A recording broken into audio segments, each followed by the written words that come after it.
마음을 모으고 생각을 모아야 된다는 그런 이제 의문점을 화두라고 합니다. 참선생 그 마음속에 의문점에 온 마음을 다 정신을 집중하는 거예요. 그래서 마음을 고요하게 가라앉히는 거예요. 가라앉혀서 어디다 쓰냐. 그렇게 치고 가라앉히고 안정시키고 하다 보면 깨달음이 일어나는 거예요. 여러분들은 태어나가지고 지금까지 생각을 안정시키려고 노력해 본 적이 한 번도 없을 거예요. 태어나서 지금까지 생각은 제멋대로 24시간 상상을 합니다. 멋대로. 그게 지나치면 이제 번뇌, 괴로움을 낳아요. 그 생각이 너무 많은 게 좋은 게 아니에요. 잘못하면 조울증도 걸리고 그 공황장애니 이런 게 다 너무 쓸데없는 생각을 많이 하다 보면 정신질환이 되는 거예요. 또 스트레스를 받고. 그래, 그런 번뇌를 낳는 멋대로 돌아다니는 그 생각을 한 곳에 집중해서 가라앉히는 거예요. 생각이 끊어지지 않고 꿈까지, 여러분들 잘 때 꿈이 바로 몸은 쉬니까 생각은 현실하고 상관없이 더 멋대로 상상을 해요. 이게 전생에서부터 이어져 온 그 업식이라는 게 있어요. 카르마. 그 업식, 그러니까 이제 DNA죠. 의식 속에 그 전생의 DNA가 잠재해 있어요. 여러분들 보면 보지도 못한 조상들의 DNA가 잠재해 있죠. 유전. 그와 마찬가지로 의식도 마찬가지예요. 사람은 영혼이 윤회를 하는데 전생에 그 여러 번 그 살았던 게 다 자기는 이제 현실로서 못 느끼지만 그 꿈속은 그 작용이 있습니다. 그래 이상한 꿈을 꾸고 하는 게 그 전생 DNA와 상관이 있어요. 전생의 업. 그거 이제 윤회하면서 원래는 이제 그 정도는 이제 괜찮은데 전생의 기억은 이제 못 갖고 나오죠. 근데 가끔 갖고 나온 뉴스가 있죠. 전생을 기억하는 그런 뉴스가 있습니다. 그 어린애들이 전생에 자기를 살해한, 살았던 집, 그 살해한 사람, 이런 걸 다 어린애가 얘기를 해가지고 대살 먹은 애들이 그걸 가서 조사를 해보니까 실질적으로 그 매장돼 있는, 어디에 매장돼 있다고. 예를 들어 그 보고서 얘기하는 것처럼 옛날에 살았던 집을 얘기를 하는 거예요.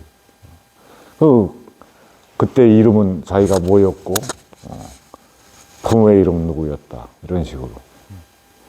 그래 그 전생의 기억을 원래는 이제 지워서 핸드폰으로 따지면 초기화시켜서 영혼이 나오는데 그게 이제 약간 에러가 나가지고 아니면 그 한이 맺혀서 그랬는지 이제 그렇게 전생을 기억하는 경우가 있어요.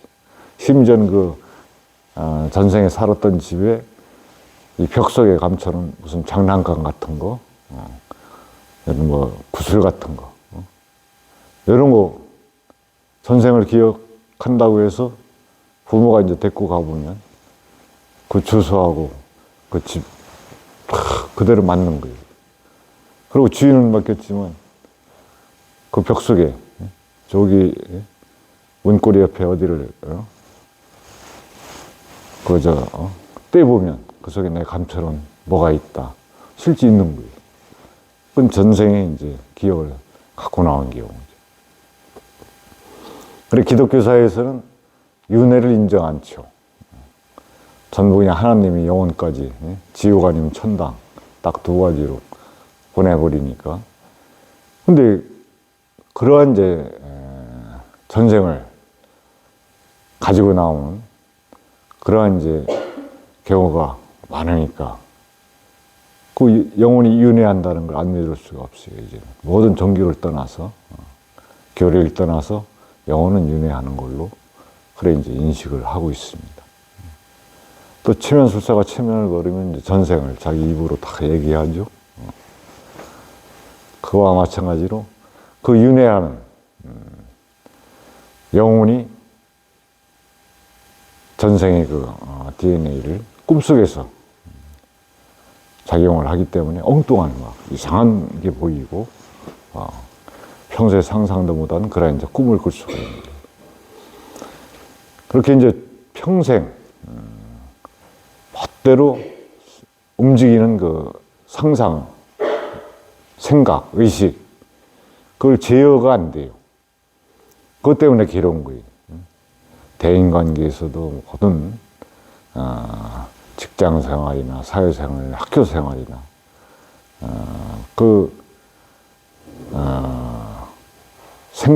생각이 멋대로 생각을 하기 때문에 병이 되는 거예요. 쓸데없는 생각이, 여러분들 쓸데없는 생각이 어디 있고 필요한 생각이 어디 있느냐 구분하실 수가 없을 거예요. 언뜻 생각하시면.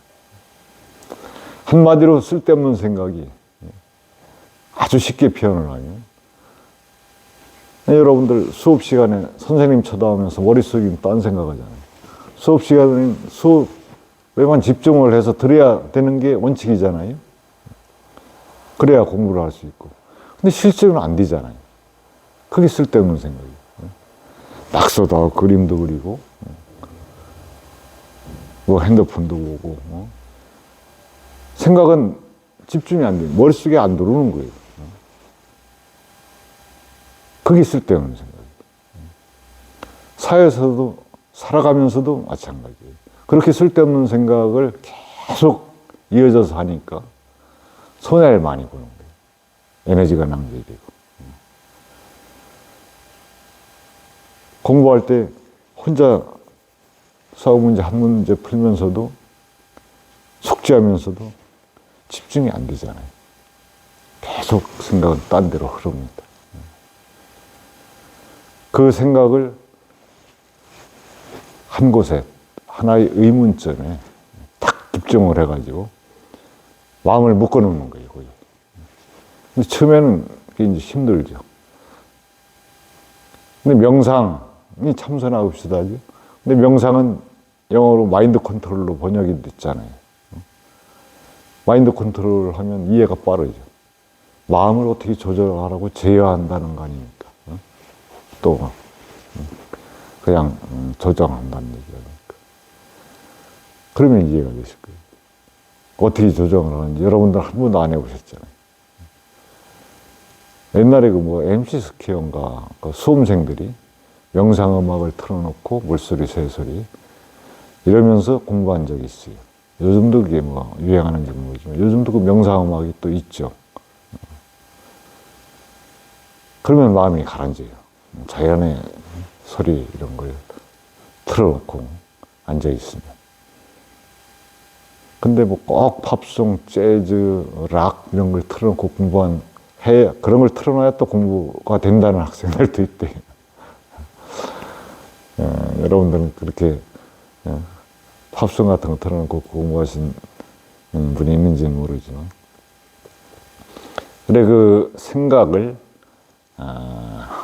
제어하는, 가라앉히는, 마음을 가라앉히는, 멋대로 돌아다니는, 그게 이제 스님들이 하는 그 참선 수행입니다. 그래, 부처님 당시부터 전해져 내려온 거죠. 근데 그건 어느 경전에도 없어요. 팔만대정경에도 그 참선 수행법은 안 써 있어요. 그건 구전으로, 이심전심으로 스승과 제자의 그래 전수돼 가지고 지금까지 이제 내려온 겁니다. 왜냐하면 그 마음을,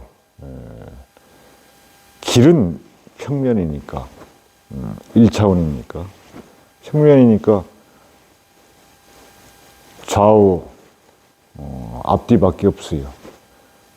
근데 마음은 이 360도 또 온 상하 없이 멋대로 움직여요. 그렇기 때문에 그 마음을 붙잡아 앉히는, 고요하게. 그 방법은 글로 이렇게 표현이 안 됩니다. 서로 이해할 수 있는 건 스승과 제자만이 알 수 있는 거예요. 그래서 이제 격예별정이라고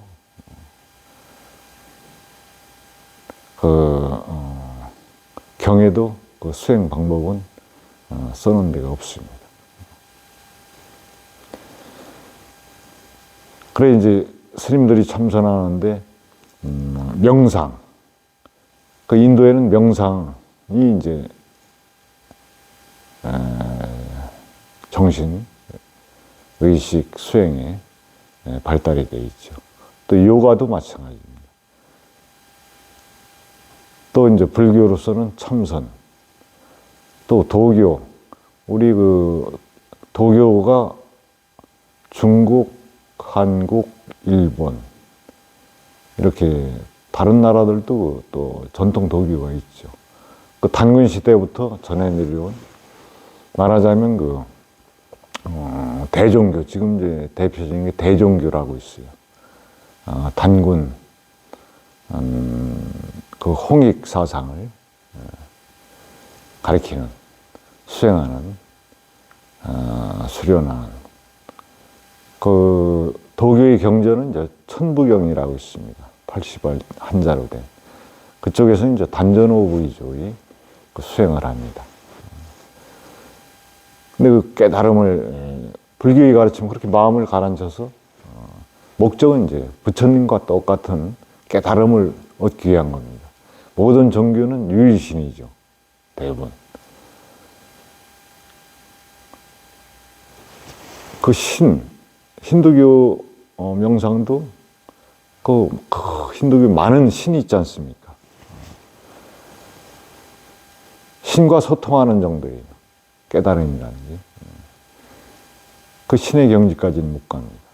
신에 의지하는 거죠. 소통하고. 근데 불교는 부처님, 소가모니 부처님과 동등한 경지에 이르는 겁니다. 그러니까 유일신이 아니죠. 이 불교는 이제 방편적으로 기도하고 또 연보라고 하는 것, 그런 이제 기도 방법도 있는데, 궁극적인 불교의 교리는 깨달음입니다. 그 깨달음은 유일신을 믿는 게 아니라, 신이 있다면, 그 부처님이 신이라면 동등한